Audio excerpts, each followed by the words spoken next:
പ്രതിരോധ മന്ത്രി സേനാ മേധാവികളെ കാണും. അല്പസമയത്തകം സംയുക്ത സൈനിക മേധാവിയെയും കാണും. ഇത് എവിടേക്കാണ് അടുത്ത നീക്കം ഇന്ത്യ നടത്തുന്നത്? ഇന്നലെ തന്നെ ഇന്ത്യ വ്യക്തമാക്കിയ കാര്യമാണ്. താങ്ങാവുന്നതിനപ്പുറമായി, സഹിക്കാവുന്നതിനപ്പുറമായി ഞങ്ങളുടെ സീറോ ടോളറൻസ് പോളിസി അവസാനിച്ചിരിക്കുന്നു എന്നെല്ലാം പറഞ്ഞ ശേഷവും മണിക്കൂറുകളോളം ജമ്മു മുതൽ രാജസ്ഥാൻ വരെയുള്ള കേന്ദ്രങ്ങളിലേക്ക് മിസൈലുകളും ഡ്രോണുകളും അയച്ച് പ്രകോപനം നടത്തുകയായിരുന്നു. പാകിസ്ഥാൻ അവിടെ നിന്നുള്ള വിവിധ പ്രതികരണങ്ങളൊക്കെയാണ് വരുന്നത്. ജമ്മുവിൽ നിന്നൊക്കെ ഇന്ന് രാവിലെ വരുന്ന പ്രതികരണങ്ങളിലേക്ക് കൂടി. റൈറ്റ്, വീണ്ടും കിരണിലേക്ക്. കിരൺ, BSF ജവാന്മാർ ഭീകരരുടെ നുഴഞ്ഞുകയറ്റം തടയുകയായിരുന്നു ഈ രാത്രി സമയങ്ങൾ മുഴുവൻ. അങ്ങനെ കരസേന സുസജ്ജമായിട്ട് ഒരു വശത്ത് നിൽക്കുന്ന ഒരു സാഹചര്യം. എയർ ഫോഴ്സ് ഈ മിസൈലുകളും ഡ്രോണുകളെയും തകർത്ത് നിർവീര്യമാക്കിക്കൊണ്ട് സുസജ്ജമായി നിൽക്കുന്ന കാഴ്ചകൾ മറുവശത്ത്. ഒപ്പം നാവികസേന കൂടി യുദ്ധത്തിന് അല്ലെങ്കിൽ യുദ്ധസമാനമായ സാഹചര്യത്തിന് സജ്ജമാകുന്നു, തയ്യാറെടുക്കുന്നു എന്നുള്ള വിവരങ്ങളും വരുന്നു. അറബിക്കടലിൽ നാവൽ എക്സർസൈസുകൾ ഒരുങ്ങുന്നു, ഇന്ത്യയുടെയും പാകിസ്ഥാന്റെയും എന്നുള്ള വാർത്തകളൊക്കെ വരികയായിരുന്നു. ഇത് അറബിക്കടലിലേക്ക് കൂടി യുദ്ധം വ്യാപിക്കുന്ന ഒരു സാഹചര്യം. കൂടുതൽ സംസ്ഥാനങ്ങൾ കൂടി ജാഗ്രതയിലേക്ക് നീങ്ങണം എന്നുള്ളൊരു സൂചന അതിനകത്തുണ്ടോ? അപർണ, യഥാർത്ഥത്തിൽ യുദ്ധം ആരംഭിച്ചു കഴിഞ്ഞാൽ കരസേന ഇതിന്റെ മുന്നണി പോരാളികളായി വരും. കരസേനയുടെ ഭാഗത്തു നിന്നുള്ള ആക്രമണമൊക്കെയാണ് ഏറ്റവും പ്രധാനമായും തന്നെ വരിക. ഒപ്പം വ്യോമസേനയും നാവികസേനയുടെയും പിന്തുണയൊക്കെ ആയിരിക്കും. ഇപ്പോഴെന്തായാലും അങ്ങനെ ഒരു യുദ്ധം ആരംഭിച്ചിട്ടില്ല. ഇത് രണ്ട് രാജ്യങ്ങൾ തമ്മിലുള്ള ഒരു സംഘർഷം എന്നതിനപ്പുറത്തേക്ക് ഇതിനെ ഒരു യുദ്ധമായി കാണാൻ കഴിയില്ല. അങ്ങനെ ഒരു ഔദ്യോഗികമായി ഇന്ത്യ പാകിസ്ഥാൻ യുദ്ധം ആരംഭിച്ചിട്ടില്ല. ഇത് അതിനു മുമ്പ് ചിലപ്പോൾ യുദ്ധത്തിലേക്ക് നയിക്കാൻ സാധ്യതയുള്ള ഒരു സംഘർഷം എന്ന് മാത്രമേ പറയാൻ കഴിയൂ.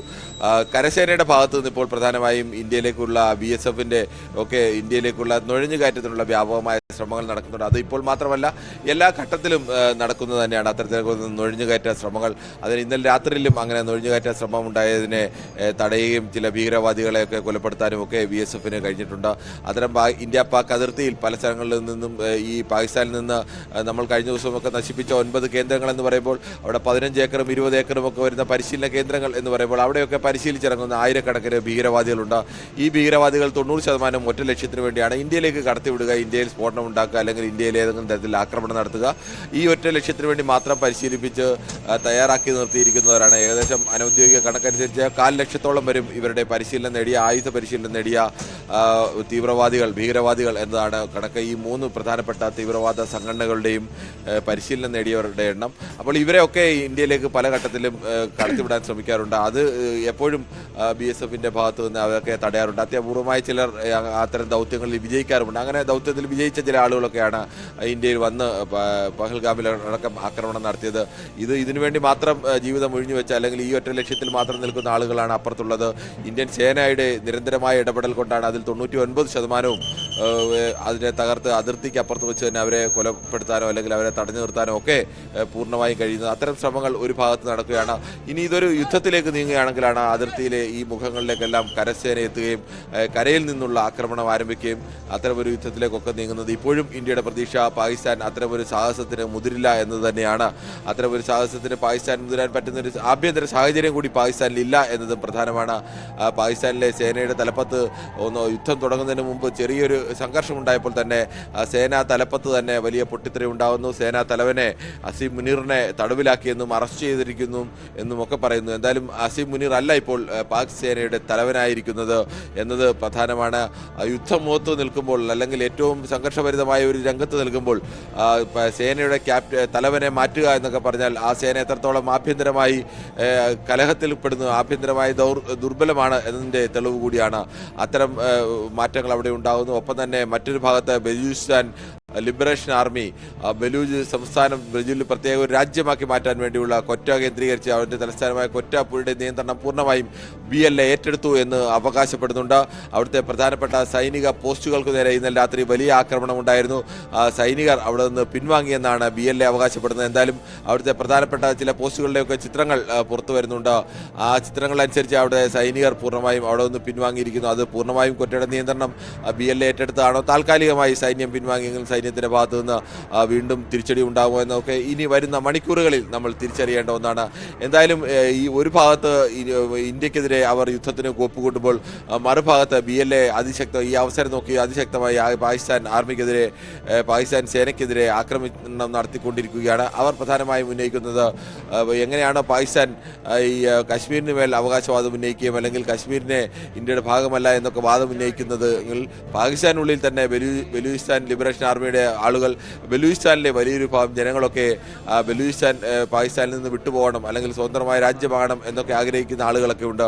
അത്തരം പോരാട്ടങ്ങളൊക്കെ കൂടി അവിടെ നടക്കുന്നുണ്ട്. അങ്ങനെ പാകിസ്ഥാൻ ആകെ കൂടി ആഭ്യന്തരമായ കടുത്ത സംഘർഷത്തിലൊക്കെ നിൽക്കുകയാണ്. ഈ സംഘർഷത്തിന് ഒരു മറുമരുന്ന് അല്ലെങ്കിൽ സംഘർഷം മറയ്ക്കാനുള്ള ഒരു മരുന്ന് അതിന് മേലെ മുറിവിന് മേലെ ഇടാനുള്ള ഒരു തുണി എന്ന നിലയ്ക്ക് ഒക്കെ മാത്രമാണ് അവർ ഈ ഇന്ത്യ വിരുദ്ധത ഇന്ത്യക്കെതിരെയുള്ള ആക്രമണത്തെയൊക്കെ ഉപയോഗിക്കാൻ പലപ്പോഴും ശ്രമിക്കുന്നത്. പക്ഷേ ഇത്തവണ അത് കൈവിട്ടു പോയി എന്ന് വേണം കരുതാൻ. ഇനി അതുകൊണ്ട് തന്നെ പാകിസ്ഥാൻ അതിൻ്റെ ഭാഗത്തു നിന്നാണ് തീരുമാനങ്ങൾ വരേണ്ടത്. അത്തരം തീരുമാനങ്ങൾ ഉണ്ടാവുമെന്ന് പ്രതീക്ഷിക്കും. എന്തായാലും ഇന്ത്യ ഇന്ന് 10 മണിക്ക് ഇന്ത്യൻ വിദേശകാര്യ മന്ത്രാലയം മാധ്യമങ്ങളെ കാണുന്നുണ്ട്.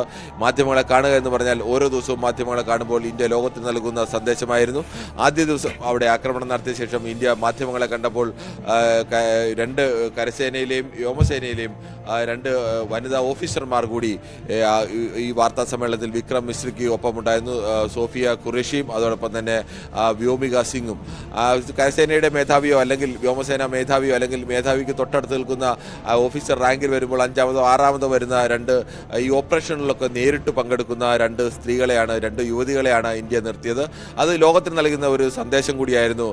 പാകിസ്ഥാൻ എതിരെയുള്ള ഒരു നീക്കത്തിന് ഞങ്ങളുടെ ഏറ്റവും പ്രധാനപ്പെട്ട ഓഫീസർ തന്നെ വന്നല്ല പറയുന്നത്, ഞങ്ങളുടെ ഓഫീസറുടെ മിഡിൽ ലെവൽ ഓഫീസർ വന്ന് അല്ലെങ്കിൽ ആ തരത്തിൽ നിൽക്കുന്ന ഒരു ഓഫീസർമാരാണ് വന്ന് ലോകത്തോട് പറയുന്നത്. പക്ഷേ ഇന്നലെ അവർ വാർത്താ സമ്മേളനം നടത്തുമ്പോൾ ആദ്യ ദിവസം അവർ സാധാരണ വസ്ത്രം ധരിച്ചാണ് വാർത്താ സമ്മേളനത്തിനെത്തിയെങ്കിൽ ഇന്നലത്തെ വാർത്താ സമ്മേളനത്തിൽ അങ്ങനെ ആയിരുന്നില്ല. അവർ രണ്ടുപേരും യുദ്ധത്തിന് പോകുമ്പോൾ ധരിക്കുന്ന വസ്ത്രങ്ങൾ അല്ലെങ്കിൽ അത്തരം യൂണിഫോമിലായിരുന്നു വന്നത്. സാധാരണ യുദ്ധമില്ലാത്ത സമയത്ത് ഉപയോഗിക്കുന്ന യൂണിഫോമിലോ വസ്ത്രത്തിലോ അല്ല വന്നത്, യുദ്ധ യൂണിഫോമിലാണ് രണ്ടുപേരും എത്തിയത്. അത് തന്നെ ഒരു സന്ദേശമായിരുന്നു ലോകത്തിനുള്ളത്. ഞങ്ങളെ അടിക്കാനാണ് തീരുമാനമെങ്കിൽ തിരിച്ചടിക്കാൻ ഞങ്ങൾ സജ്ജമായി കഴിഞ്ഞു എന്നുള്ള ഒരു സൂചനയായിരുന്നു. അത്തരം സൂചന കൃത്യമായി തന്നെ ലോകത്തിന് പാകിസ്ഥാന് അത് മനസ്സിലായി. ഇന്നലെ രാത്രിയിൽ തന്നെ ഇന്ത്യയുടെ ഭാഗത്ത് ഇന്ത്യയിലേക്ക് വന്ന മിസൈലുകളെല്ലാം തകർത്തു എന്ന് മാത്രമല്ല, മിസൈലുകൾ തകർക്കുന്നതിനൊപ്പം ഒരു മിസൈൽ ഇങ്ങോട്ട് വരുന്നാൽ ആ മിസൈൽ തകർക്കുന്നതിനൊപ്പം 2 മിസൈലുകൾ കൂടി ഒപ്പം പാകിസ്ഥാന്റെ വിവിധ ഭാഗങ്ങളിലേക്ക് പ്രയോഗിച്ചുകൊണ്ടുകൂടിയാണ് ഇന്ത്യയുടെ പ്രതിരോധമുണ്ടായത്. പ്രതിരോധം എന്ന് പറഞ്ഞാൽ ഒരു പ്രത്യാക്രമണ ശൈലിയിൽ തന്നെയായിരുന്നു ഇന്ത്യയുടെ പ്രതിരോധം. യഥാർത്ഥത്തിൽ ഇസ്ലാമാബാദിൽ വരെ വന്ന് ഇസ്ലാമാബാദിലെ പ്രധാനമന്ത്രി താമസിക്കുന്ന വീടിന് 20 കിലോമീറ്റർ അടുത്ത് വരെ വന്ന് മിസൈൽ വീണു എന്ന് പറഞ്ഞാൽ ലോകത്തിന് നാണക്കേടാണ്. സ്വന്തം രാജ്യത്തെ പ്രധാനമന്ത്രിയോ തലസ്ഥാനോ പോലും സംരക്ഷിക്കാനുള്ള ശേഷി പാകിസ്ഥാൻ സേനയ്ക്കില്ല, ISIക്കില്ല എന്നൊക്കെ പറയുമ്പോൾ ലോകത്തിന് മുന്നിൽ തന്നെ ഒരു വലിയ നാണക്കേണ്ട വക്കിൽ നിൽക്കുകയാണ് പാകിസ്ഥാൻ. അത്തരം ഒരു വക്കിൽ നിൽക്കുമ്പോഴാണ് ഇന്ത്യ വീണ്ടും ഇനിയും അത്തരം പ്രകോപനവുമായി വന്നാൽ അത്തരം ആക്രമണത്തിന് ഇന്ത്യ തയ്യാറാണ് എന്നൊരു സന്ദേശം അതിന്ന് 10 മണിക്ക് ഇന്ത്യ ലോകത്തോട് വിളിച്ചു പറയും. എന്താണ് ഇന്ത്യയുടെ നിലപാടെന്ന് ആ സമയത്ത് നമുക്ക് കൃത്യമായി അറിയാൻ കഴിയും.